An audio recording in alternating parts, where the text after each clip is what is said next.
సతీష్ గారు నమస్కారం అండి. నమస్కారం. మొత్తం మీద హెచ్సి వివాదం రోజుకో మలుపు తిరుగుతుంది, అది ఇంకా ముదురుతోంది. దాని మీద మీరు ఏం క్లారిటీ ఇస్తారు, విద్యార్థులకు ఏం చెప్తారు? ఇప్పుడు మొట్టమొదట తెలంగాణ రాష్ట్ర వ్యాప్తంగా సన్న బియ్యం సంబరం జరుగుతుంది. సన్న బియ్యం ప్రజలకు వచ్చేసి ఆనందంగా వాళ్ళు తీసుకుపోతున్న ఈ సమయంలో ఈ హెచ్సి తీసుకొచ్చి ముందర పెట్టారు. హైదరాబాద్ సెంట్రల్ యూనివర్సిటీ 400 ఎకరాల భూమి. నిజానికి ఇప్పుడు బీజేపీ తరఫు నుంచి వచ్చి మాట్లాడుతున్న మిత్రుడు సెంట్రల్ యూనివర్సిటీలో చదువుకోండి.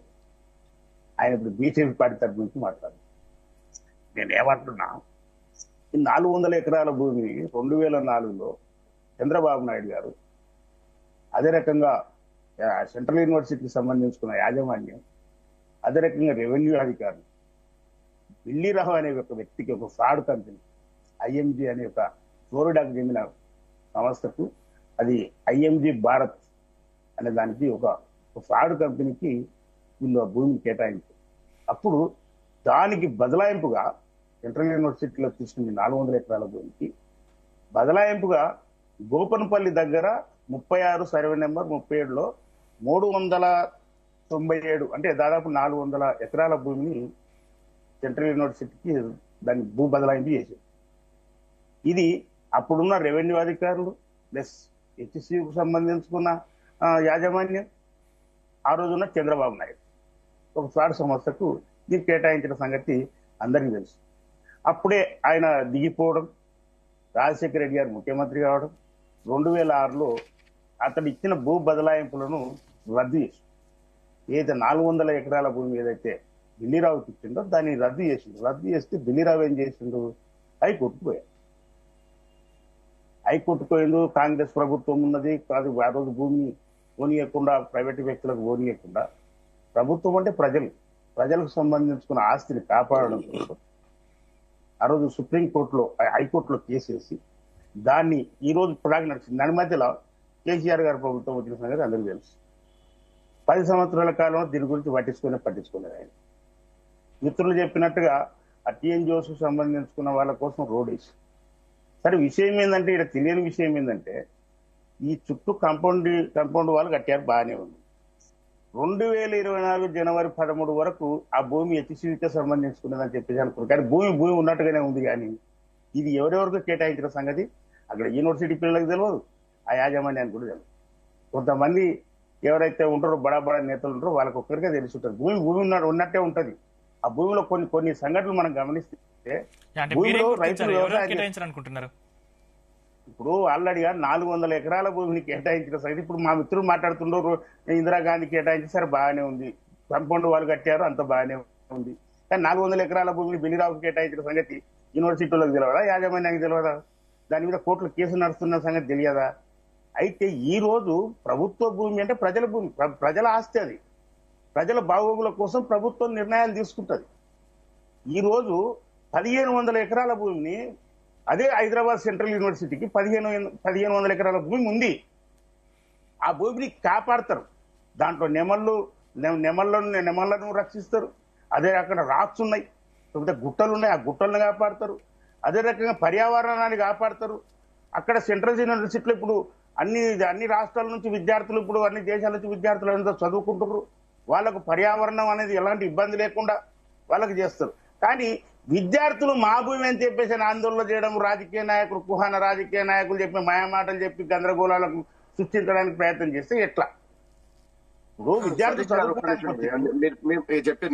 నేనేమంటున్నా, ఒక్క నిమిషం ఆగండి.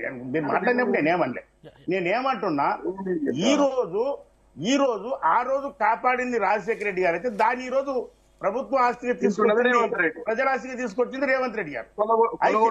ఈ రోజు రాష్ట్రాన్ని అభివృద్ధి చేయడం కోసం అక్కడ చుట్టూ ఆ ప్రాంతంలో ఉద్యోగ కల్పన కోసం కొన్ని సంవత్సరాలు ఉద్యోగ కల్పన చేసుకోవద్దా?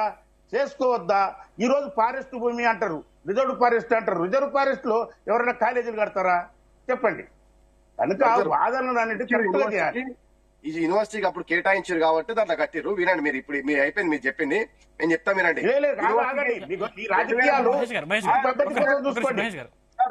నేనేమంటున్నాను, 2300 ఎకరాలు ఆగండి. నేనేమంటున్నా, ఇప్పుడు 400 ఎకరాల పంచాయతీ నిజాయితీ. Yeah, right. 400 Okay, ఎకరాలు okay, నువ్వు అన్న okay, 3000 ఎకరాల okay, భూమి okay. ఎవడో మహేష్ గారు, మీ దగ్గరికి వస్తా. Okay, మీతో మాట్లాడతాను. నేనేమంటున్నాను ఇక్కడ వినండి, నేనేమంటున్నాను మీకు మీరు వినాలి ముందు నెంబర్ 1.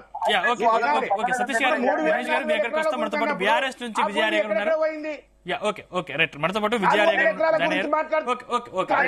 సతీష్ గారు మళ్ళీ మీతో రైట్ ఏం వాదన ఉంది? కాంగ్రెస్ వాదన, అను వాదన మీది. బీఆర్ఎస్ నాయకులు జర గౌరవ అదుపులో పెట్టుకొని మాట్లాడుతున్నాను ముఖ్యమంత్రి గారి గురించి.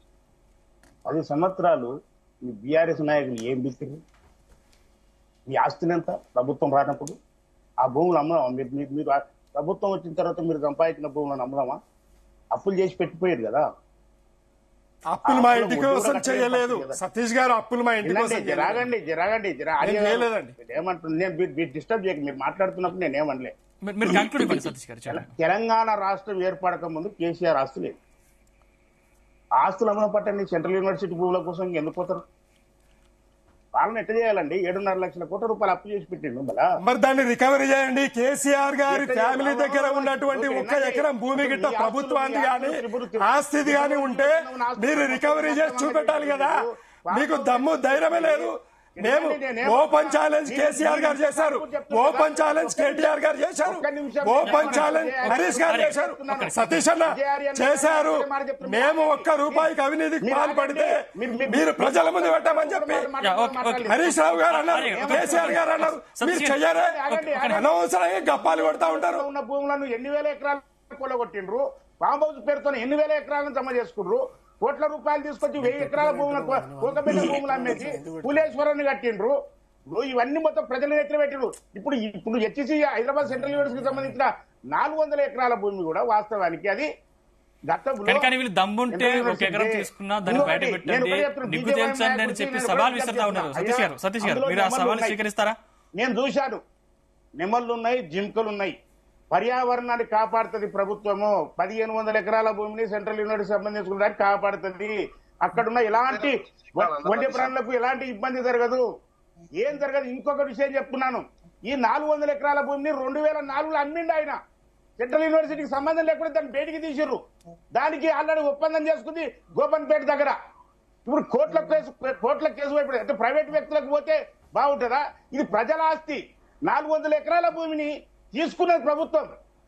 ఈ ప్రభుత్వం అంటే ప్రజల ఆస్తి, ప్రజలే కనుక ప్రజలకు ఉద్యోగ కల్పన కోసం అది అక్కడ ముఖ్యమంత్రి గారు విద్యాసంస్థల భూములు రిక్వెస్ట్ అతిశా నానే విద్యాసంస్థల భూములు కాకుండా ఇప్పుడు మీరు 800 ఎకరాలు మీరు వేలం వేస్తున్నారు. 400 ఎకరాలతోనే మీకు పంచాయతీ వచ్చింది యూనివర్సిటీ భూమితోనే. మిగతా 400 ఎకరాల భూమితో పంచాయతీ లేదు కదా. ఇప్పుడు నేను ఒకటే మాట చెప్తున్నా. మీరు ఒక సెంట్రల్ యూనివర్సిటీ స్టూడెంట్ గా అమ్ముకోవడానికి వచ్చారు, ఆ వేరే అమ్ముకోండి.